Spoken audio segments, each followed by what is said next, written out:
You know, we all think we know the story of Abraham Lincoln and the Emancipation Proclamation. It's in every history book.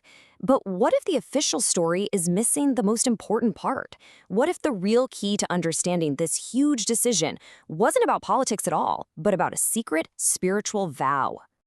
I mean, just think about that for a second.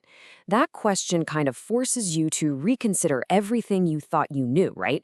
It suggests that behind all the political strategy and calculation, there was this really profound personal crisis of faith that ended up reshaping an entire nation.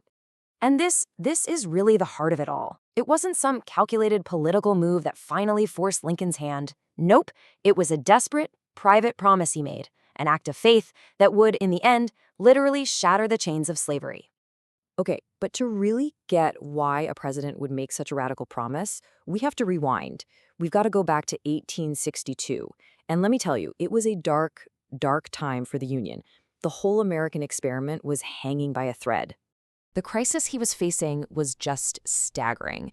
You had these insane casualty numbers coming in, and public support for the war was completely tanking.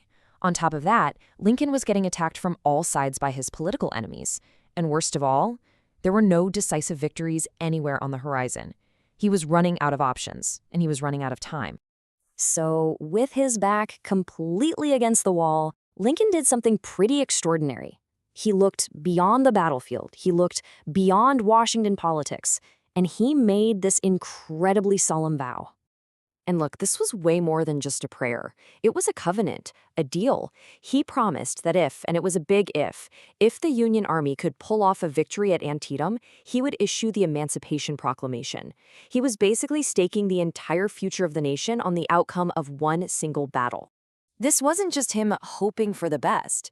It was what you might call a spiritual ultimatum. He had bound himself to it. If the sign he asked for came, that was it. There was no turning back. He absolutely had to act. This is the moment you see this profound shift in Lincoln's thinking. He moved beyond the world of political logic, being cautious and strategic, and into the realm of faith. The war for him was no longer just a political struggle. It had just become a metaphysical mission. And then the sign came. The Battle of Antietam was the single bloodiest day in all of American history. It was just horrific, but the Union held its ground. For Lincoln, the message was unmistakable. The deal was sealed. His private promise now had to become public law. Now, this one act of faith had a legacy that stretched way, way beyond the Civil War. It really redefined what it even means to lead during a crisis, showing how you can blend political reality with this deep moral conviction. With the Emancipation Proclamation, the entire war was transformed. Suddenly, it wasn't just about preserving the Union anymore. No, now it was a crusade for the very soul of the nation.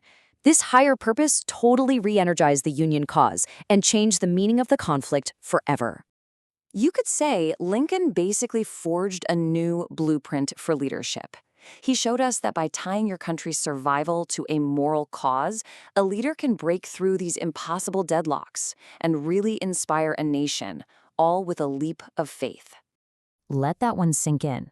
When all the logic fails and your strategies just aren't working, sometimes the only way forward is to take a radical leap of conviction. Lincoln's gamble was a perfect testament to this idea, and the payoff? Well, the payoff was nothing less than the future of freedom itself.